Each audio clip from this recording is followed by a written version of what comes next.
오늘 주신 하나님의 말씀은 사도행전 1장 6절로 8절입니다. 신약성경 187쪽입니다. 읽겠습니다.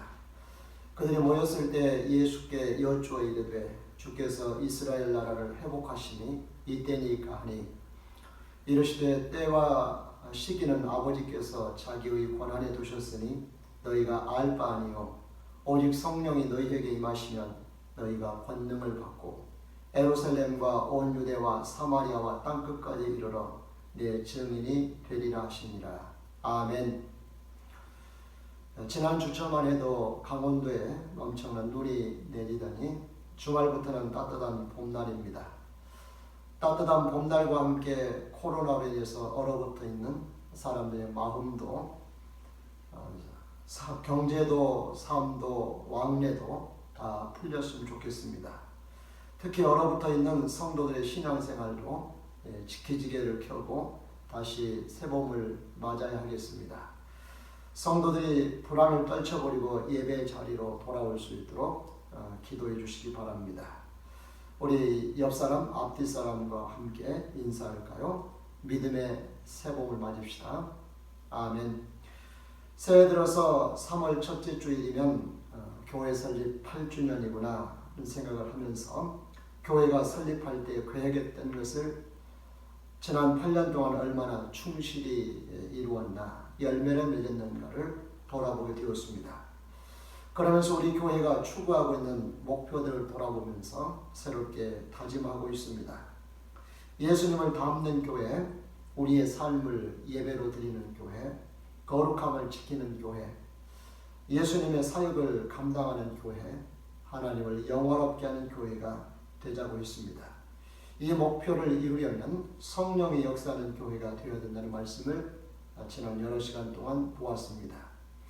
이 목표가 실제가 되고 현실이 되려면 반드시 사도행전 2장에 기록된 오순절 때와 같은 성령의 역사가 있어야 하고, 그리고 그러한 역사가 지속되어야 합니다.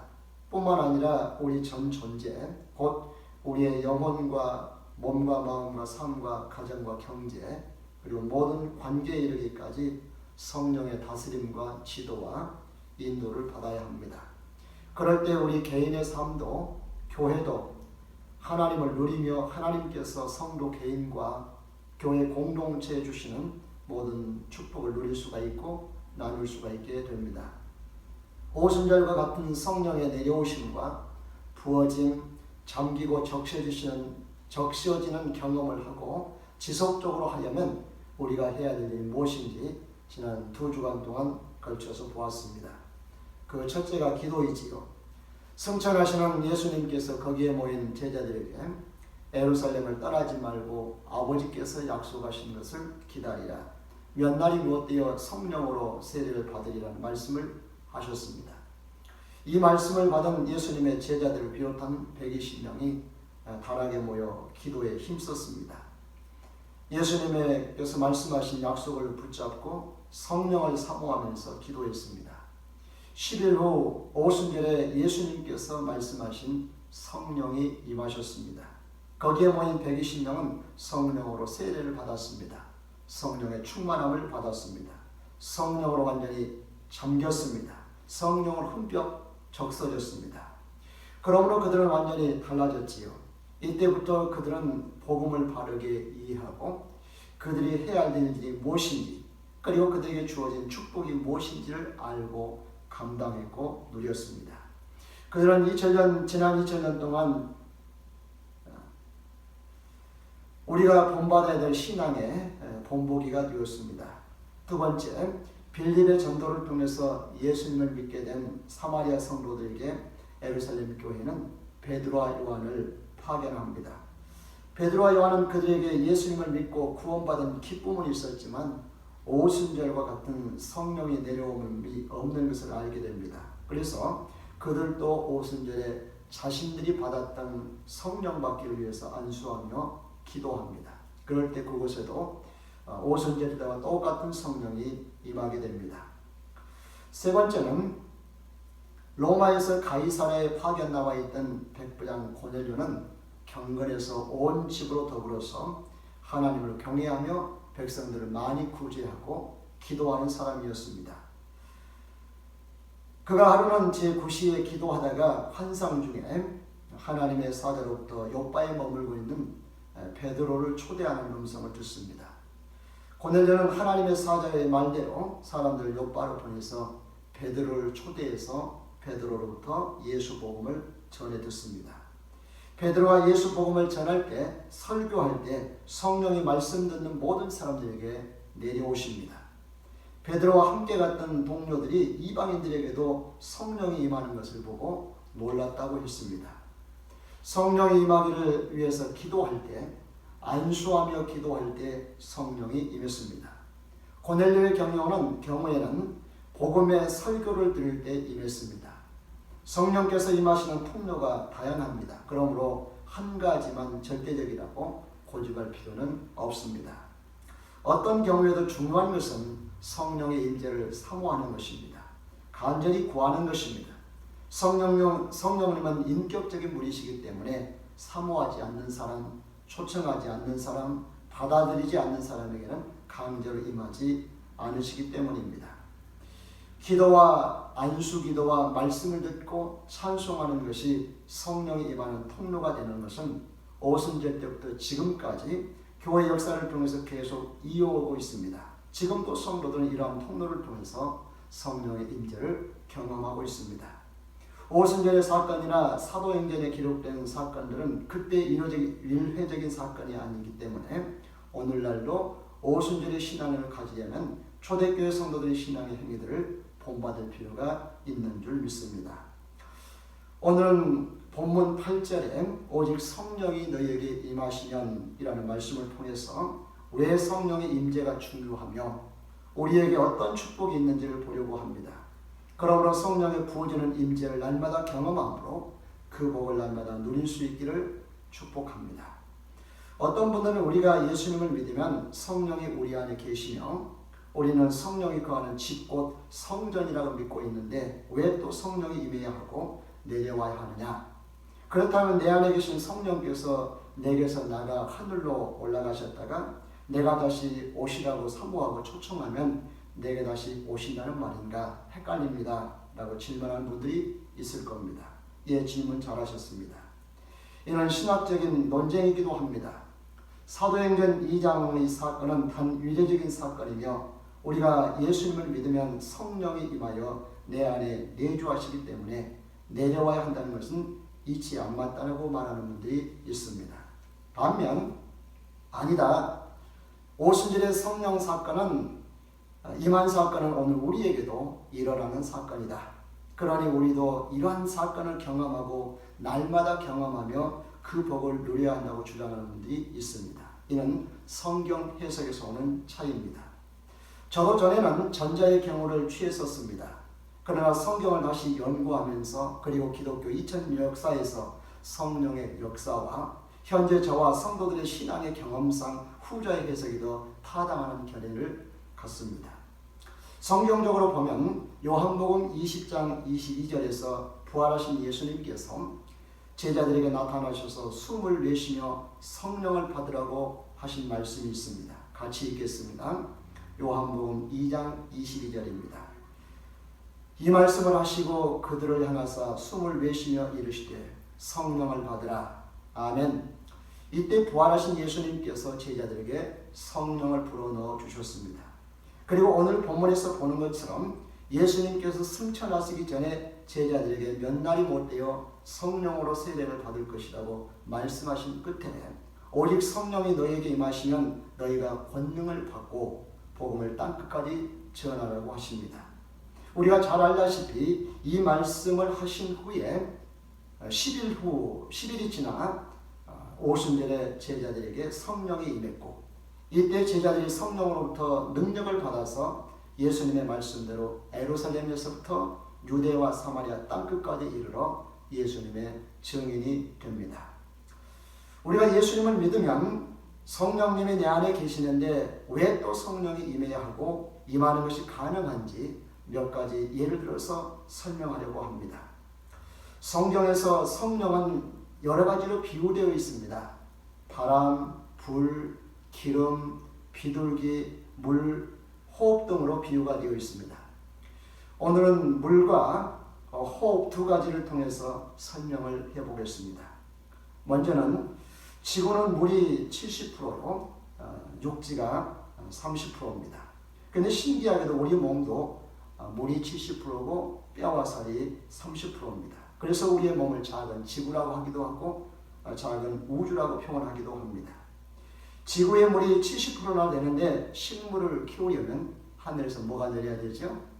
비가 내려야 합니다. 혹은 이슬이 내려야 합니다.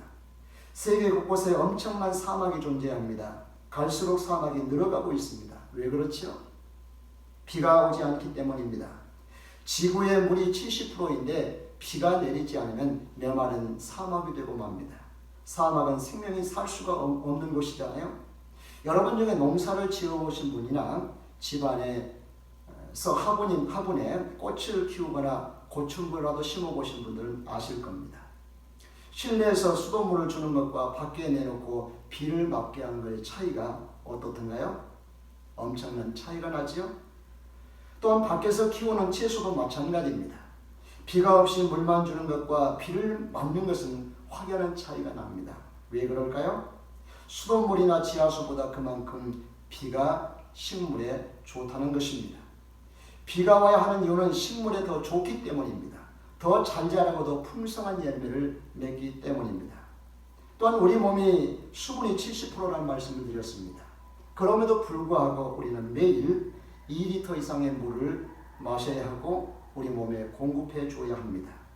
저도 20년 넘게 매일 새벽에 생수를 마시고 있습니다. 매일 새벽에 마시는 물은 저의 건강의 비결 중에 하나입니다. 몸의 물이 70%임에도 불구하고 매일 2리터의 물을 채워야 하는 것이 신기한 일이지요. 이유는 간단합니다. 그래야 몸을 지탱할 수 있고 건강할 수 있기 때문입니다. 물 공급이 제대로 되지 않으면 몸에 치명적입니다. 성령도 마찬가지입니다. 우리가 예수님을 믿을 때 우리 안에 성령님께서 내 안에 계시지만 또 2리터의 물을 채우듯이 우리는 부어지는 성령으로 채워야 합니다. 그래서 우리의 영혼과 마음과 삶이 그래야 건강할 수가 있습니다. 매일 2리터의 물은 우리의 생명과 직결됩니다. 물이 부족하면 모든 질병의 원인이 되잖아요. 충분한 물을 보충해야 하는 것처럼 매일 성령으로 채워져야 합니다. 성령으로 부어져야 합니다. 그래야 우리의 영혼과 마음과 몸과 삶이 건강하게 됩니다. 지구의 물이 70%지만 비가 와야 육지에 있는 모든 생물들이 건강하게 자랄 수 있고 살 수가 있습니다. 비가 오지 않으면 지구의 70%가 물임에도 불구하고 사막이 되고 맙니다. 몸의 물이 70%지만 매일 2리터의 물이 공급되지 않으면 건강을 제대로 유지할 수가 없습니다. 내주하시는 성령님과 부어지는 성령의 차이를 충분히 이해하시겠지요? 내주하시는 성령님만으로도 신앙생활 할 수는 있지만 더 풍성한 열매를 얻고 더 많은 수확을 얻으려면 부어지는 성령, 늦은 비와 같은 성령이 내려와야 합니다. 영적인 탈수 현상으로 갈증을 느끼는 분들이 있으신가요? 늦은 비의 성령, 오순절에 부어지는 성령으로 채우십시오. 성령을 사모하십시오. 성령을 구하십시오. 우리가 날마다 물을 2리터 이상 마셔야 하는 것처럼 성령으로 날마다 채워질 수 있기를 주의 이름으로 축복합니다. 예수님은 목마른 자들에게 나를 찾으라고 말씀하십니다. 요한복음 7장 37절로 39절입니다. 같이 읽습니다. 명절 끝날고 큰 날에 예수께서 외쳐 이르시되 누구든지 목마르거든 내게 와서 마시라. 나를 믿는 자는 성경의 이름과 같이 그 배에서 생수의 강이 흘러나오리라 하시니 이는 그를 믿는 자들이 받을 성령을 가리켜 말씀하신 것이라. 예수께서 아직 영광을 받지 아니하셨으므로 성령이 아직 그들에게 계시지 아니하시더라. 아멘. 신앙생활하다가 갈증을 느끼는 자들은 예수님께 와서 마시라고 하십니다. 그러면 그 배에서 생수의 강이 흘러나오리라고 하십니다. 이는 바로 예수님 믿는 자들, 예수님을 찾는 자들 받을 성령을 가리켜 말씀하신 것입니다. 예수님께서 이 말씀을 하실 당시에는 예수님께서 아직 영광을 받으시기 전이었습니다. 다시 말하면 십자가에서 죽으시고 부활 승천하셔서 하늘 보좌에 앉는 영광을 받으시기 이전이셨습니다. 그렇기 때문에 제자들이 예수님을 찾아도 성령이 임하지 않을 것이라고 하십니다. 그러나 예수님께서 영광을 받고 난 후에 예수님을 찾을 때에는 제자들에게 그 배에서 생수의 강이 흘러나는데 성령을 받을 때가 올 것이라고 말씀하신 것입니다. 이 말씀이 제자들에게는 오순절 때 이루어질 미래의 말씀이었지만 우리에게는 이미 오순절 때 이루어진 과거의 말씀이 되었으므로 오늘 지금 목마르신 분들은 예수님께 나아가 생수를 구해야 될 줄 믿습니다. 그러면 이미 예수님을 믿고 성령이 내 안에 계시지만 우리가 채워야 될 성령의 생수가 채워지게 하시는 줄로 믿습니다. 두 번째, 성령은 호흡으로 비유가 되어 있습니다. 성령이라는 원어가 바로 숨, 호흡이라는 뜻입니다. 앞에서 잠깐 보았듯이 요한복음 20장에 보면 예수님께서 부활하신 날 제자들이 숨어있는 곳에 오셨습니다. 그들이 중요한 세 가지 말씀을 하셨는데 그 중에 한 말씀이 바로 앞에서 잠깐 보았던 요한복음 20장 22절입니다.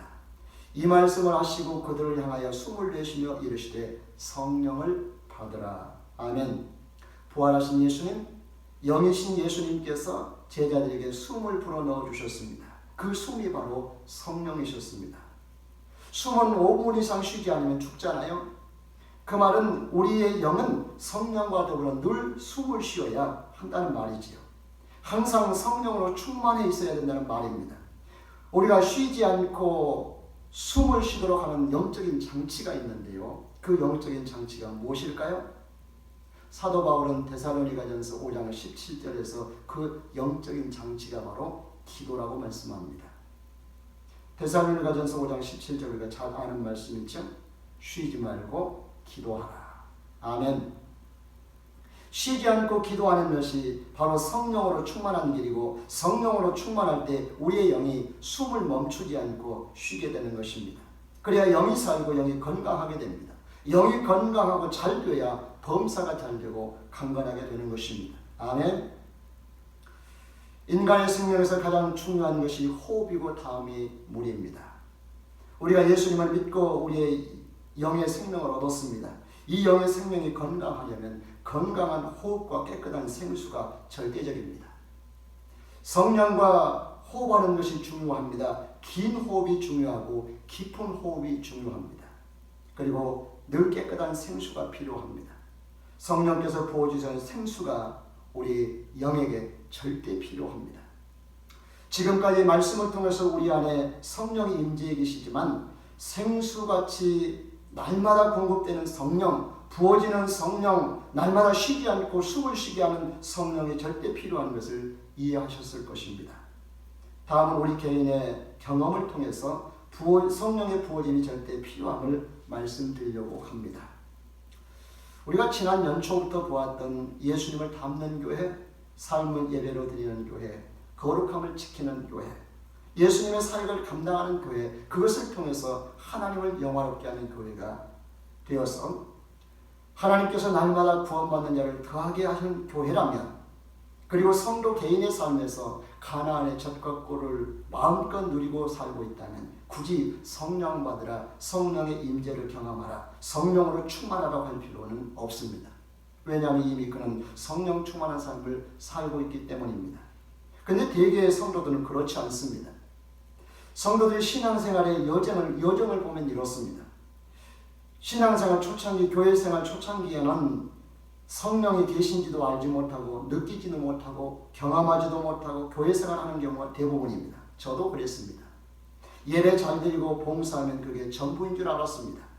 그러다가 예수 복음, 십자가의 복음, 부활의 복음을 깨닫고는 죄사함의 확신과 구원의 확신으로 인해서 크게 기쁨이 찾아왔습니다. 하나님의 자녀라는 기쁨이 찾아옵니다.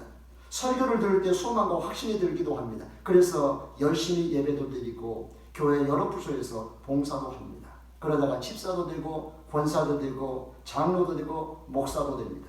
그런데 어느 순간에 신앙생활에 갈등과 갈증이 찾아올 때가 있습니다. 열심히 신앙생활 하는데도 기쁨과 만족과 재미가 없을 때가 있습니다. 신앙이 더 이상 진도가 없습니다. 신앙생활을 열심히 하는데도 실패를 거듭합니다. 죄를 짓기도 하고 세상의 쾌락과 방탕함에 빠질 때도 있습니다. 교회 안에서 다른 성도와 갈등을 빚으면서 상처를 받기도 합니다. 기도에도 응답이 없습니다. 맥이 빠집니다. 예수 믿기 전과 다르지 않고 예수 안 믿는 사람들과 다르지 않습니다. 문제가 해결되지 않고 삶은 계속해서 고달퍼집니다. 교회 안 가는 친구들이 오히려 삶이 잘 풀리는 것 같습니다. 그러면서 뭐가 잘못됐지? 의심을 뿜으면서 신앙생활의 딜레마에 빠집니다. 영적인 권태에 빠집니다. 신앙생활의 무력증에 빠집니다. 오순절에 성령 받기 전에 예수님의 제자들도 영적 딜레마에 빠진 적이 있지요. 예수님 믿고 3년 동안 훈련받았고 부활하신 예수님으로부터 성령을 받아 성령이 그 안에 계시지만 능력이 많은 오순절에 성령 받기 전이었기 때문에 영적 딜레마는 예수님께서 승천하신 그 순간까지도 계속되었습니다.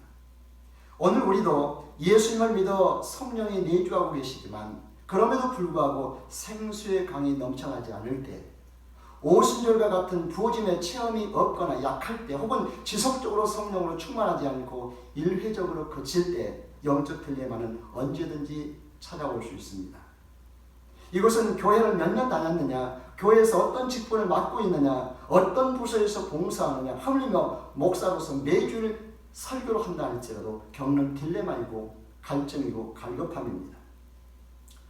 예수님을 믿어 성령이 내주하고 계셔도 성령 세례를 경험하기 전, 부어짐과 적셔짐을 경험하기 전, 일시적으로 경험할지라도 지속적으로 날마다 성령의 임재 속에서 충만하지 않으면 언제든지 영적 딜레마, 권태에 빠질 수 있음을 말씀드립니다.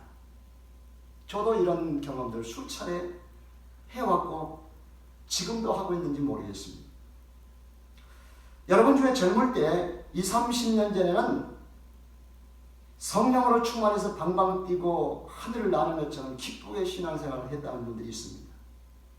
아무리 힘들어도 교회 와서 예배하고 봉사하면 피곤이 싹 가시고 날아간 것 같은 기분을 그렇게 기뻤다는 분들이 있습니다.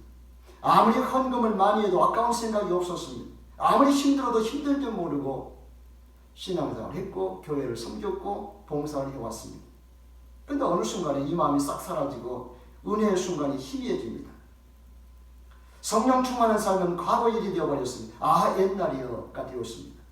대신 그 마음속에 불평, 불만, 걱정, 근심, 피곤함, 힘들다, 열심히 해도 열심히 기도해도 소용없네, 부정적인 생각들로 채워집니다. 불신과 불만과 부정과 의심으로 채워집니다. 이러한 순간이 바로 영적 권태기가 찾아왔거나 혹은 영적으로 시험을 들었거나 영적으로 바람이 빠졌다는 증거입니다. 반면 나는 코가 석자인데 어떤 분들은 나보다 훨씬 힘들고 어려운 상황에서도 기쁨이 넘치고 확신이 넘쳐서 살아가는 그런 분들이 있습니다. 자기가 믿는 예수를 자신 있게 전합니다. 자기가 만난 예수, 받은 은혜, 받은 응답을 전합니다. 내가 이해할 수 없는 신앙생활을 하는 그런 분들이 있어요. 그럴 때 궁금해지지요? 내가 믿는 예수와 저분이 믿는 예수는 뭐가 다를까? 무엇 때문에 이런 차이가 나는 것일까? 그래서 물어봅니다. 그 어려운 중에 뭐가 그리 기쁘십니까? 그런 중에도 그렇게 충성을 다하십니까? 라고 물으면 주의 은혜지요 라고 대답을 합니다. 그분은 늘 성령의 임재를 통해서 하나님을 경험하고 있고 말씀을 경험하고 있고 기도 응답을 경험하고 있는 것입니다. 그의 믿음이 실제가 되고 현실이 되고 삶이 되어 있는 것이 그래서 기쁘지요. 아무리 힘들어도. 그런 모습을 보면 아, 나도 하나님을 경험하고 싶고 하나님의 음성을 듣고 싶고 영적인 체험을 하고 싶어집니다. 믿음의 증거를 보고 싶어집니다. 기도 응답을 확인하고 싶어 합니다. 영적인 기쁨과 즐거움을 경험하고 싶은 그런 마음들이 듭니다. 이것이 바로 영적인 갈증이고 갈급함입니다. 오늘 영적으로 갈급하신 분들은 성령의 임재를 구하시고 다시 성령의 충만한 상태로 회복하시기를 주의 이름으로 축복합니다. 지금 충만한 상태에 있는 분들은 영적 권태나 침체가 찾아오지 않도록 성령의 임재 속에 성령을 깊이 호흡하고 마실 수 있기를 주의 이름으로 축복합니다. 숨쉬는 것과 물을 마시는 것은 생명과 건강에 직결되기 때문에 한순간도 멈출 수가 없습니다. 숨을 멈출 수 없잖아요. 하루에 2턱 먹는 물을 마시지 않을 수는 없잖아요.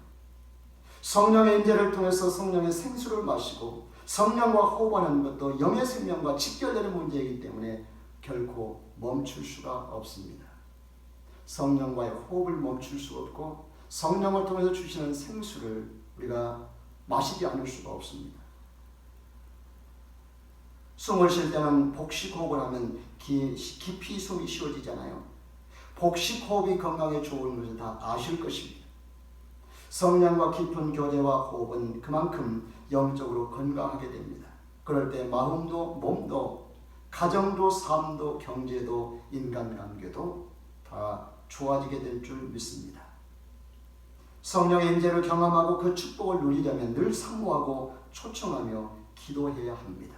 그러므로 저녁 기도에 참여하십시오. 지속적인 기도가 중요합니다. 지속적인 기도.